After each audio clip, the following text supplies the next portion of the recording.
voalohany indrindra aloha miarahaba mivoaka malagasy rehetra zay manaraka an'izao andavana zao miarahaba koa ireo malagasy nandray ndraiky fakatonga ny fity fahitako azy aloha de blamina ary mizotra azo-dalàna hatramin'izao niato amin'ny toerana andradrako vato bako no hitako neny Balkany tsy rehefa araky ny information azo zany blamina de blamina ary mbola manatitra ny fiarabanina ny faindreny vaoaka malagasy.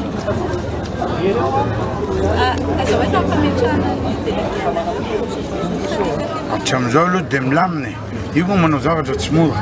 Madagasikara mivelatra de mivelatra misy moa ny sasany misy somary handicap kely le fotoana fa hatramin'izao milamina ahoana moa zany no afaka anao ino fa betsaka ny tsaho zay ny de marina betsaka ny lesaka misy an'izao fa io ane zay soa ataon'Andriamanitra ina no azo atao fa zay no hitany sasany fa mety ho an'ireo zay manana eritreritra ratsy mbola mieritreritra no andray any roapolo tapitrisa malagasy atao sorona maneky an'izay mampalahelo le zay ny eritreritra ny andray tsy zay ny eritreritra hiaraka isika ampiakatra ny Madagasikara hiaraka ny hevitry ny rehetra hevitry ny maro ny matakadavitra raha mitambatra tsika angambany lasa vato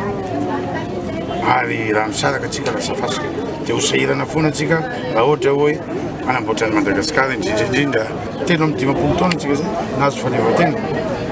ianareo angamba vavolombelona zavatra misy zao zavatra misy zay tsy afaka hiteny mihatra an'izay fa zany ndray aloha hatramin'izao milamina ary manantena fa tsisy eritreritra ratsy satria aza atao sorona ny vahoaka malagasy aza atao sorona ny firenentsika de raha ny olona Madagasikara fa hoe firenena endry firenena manan-karena nefa tsy zay ny zava-misy noho ny eritreritra ratsy ny sasany nareo vahoaka no antanina zay fa za rehefa hoe matoa ny latsaka ane manantena olany fa nefa any aminareo ny safidy nareo ny mahafantatra an'izay fa tsy za mihitsy efa hitanareo zavatra natao hatramin'izay tsisy disadisa nasitaka ny sitaka tsisy olana de zay